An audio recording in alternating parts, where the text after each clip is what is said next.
జనసేన రెండో జాబితా ఎప్పుడు విడుదల కానుంది? ఈ జాబితాలో సీనియర్లకు చోటు దక్కనుందా? సెకండ్ లిస్ట్ లో బీసీ మైనారిటీ వర్గాలకు సీట్లు పెరిగే అవకాశం ఉందా? జనసేన ప్రకటించిన 24 స్థానాల్లో 5 అభ్యర్థులను మాత్రమే ప్రకటించారు.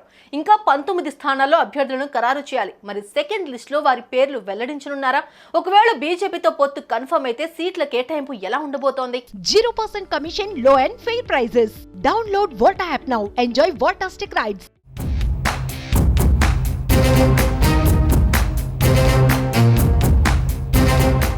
తెలుగుదేశం జనసేన కూటమి రెండో జాబితాపై ఉత్కంఠ నెలకొంది. ఈ ఏడాది ఫిబ్రవరి 24వ తేదీన తొలి జాబితాను తెలుగుదేశం అధ్యక్షుడు చంద్రబాబు, జనసేన అధినేత పవన్ కళ్యాణ్ విడుదల చేశారు. టీడీపీ 94 మంది, జనసేన 5 మంది అభ్యర్థులను ప్రకటించారు.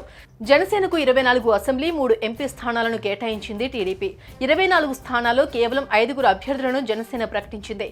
సీట్లు దక్కని సీనియర్లతో చంద్రబాబు ప్రత్యేకంగా సమావేశమయ్యారు. భవిష్యత్తుపైన హామీ ఇచ్చారు. ఇప్పుడు రెండో జాబితాలో బీసీ, మైనారిటీ వర్గాలకు సీట్లు పెరిగే అవకాశం కనిపిస్తోంది.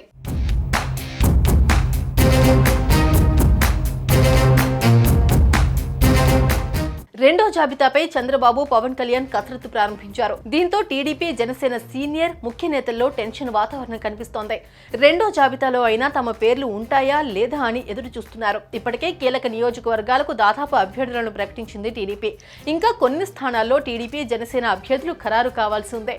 ఇక తెలుగుదేశం పార్టీ సీనియర్లకు తొలి జాబితాలో చోటు దక్కలేదు. అయితే రెండో జాబితాలో సీనియర్లకు చోటు దక్కనుందని ఆ పార్టీ వర్గాల్లో ప్రచారం సాగుతోంది. మరోవైపు తొలి జాబితాలో చోటు దక్కని సామాజిక వర్గాలకు రెండో జాబితాలో ప్రాధాన్యతనివ్వాలని తెలుగుదేశం పార్టీ భావిస్తోంది.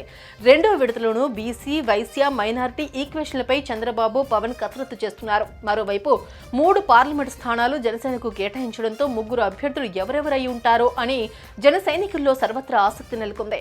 జనసేన చీఫ్ పవన్ కళ్యాణ్ సోదరుడు నాగబాబు, బాలశౌరి, సానా సతీష్ కు ఎంపీ సీట్లు ఇవ్వొచ్చనే ప్రచారం జరుగుతోంది.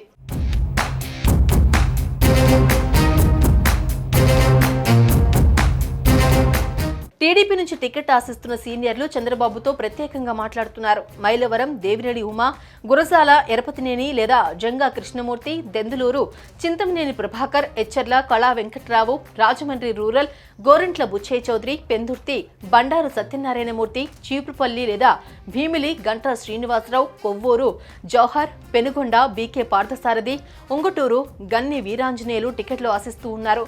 చంద్రబాబును కలిసి పోటీ చేసే అవకాశం ఇవ్వాలని కోరుతున్నారు.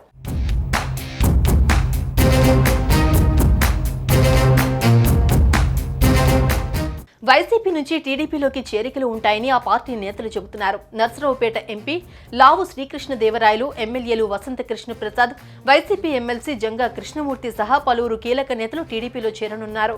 ఈ చేరికల తర్వాత రెండో జాబితా ఉండే ఛాన్స్ ఉన్నట్లు ప్రచారం జరుగుతోంది. ఈ నెలాఖరు కల్లా మిగిలిన అభ్యర్థుల ప్రకటన ఉండొచ్చంటున్నారు టీడీపీ పెద్దలు. టీడీపీ, జనసేన కూటమిలో బీజేపీ చేరుతుంది అనే ప్రచారం సాగుతోంది. ఈ విషయమై ఈ వారంలో బీజేపీ అధిష్టానం నుంచి స్పష్టత వచ్చే అవకాశం ఉందనే ప్రచారం కూడా లేకపోలేదు. పొత్తుల విషయమై బీజేపీ నాయకత్వం ఏం చెబుతుంది అనే విషయమై ఈ రెండు పార్టీల నేతలు ఎదురు చూస్తున్నారు.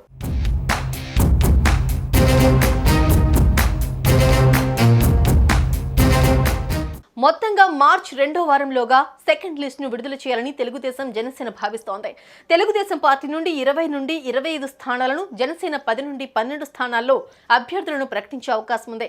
టీడీపీ కూటమి నుంచి ప్రకటించాల్సినవి 57 స్థానాలున్నాయి. ఈ 57 స్థానాల్లో బీజేపీ, టీడీపీకి మాత్రమే సీట్ల కేటాయింపునకు ఛాన్స్ ఉన్నట్లు తెలుస్తోంది.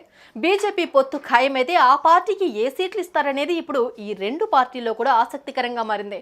3 పార్టీల మధ్య సమన్వయం, ఓట్ల బదిలీ జరిగేలా నిర్ణయాలు ఉండాలని భావిస్తున్నారు.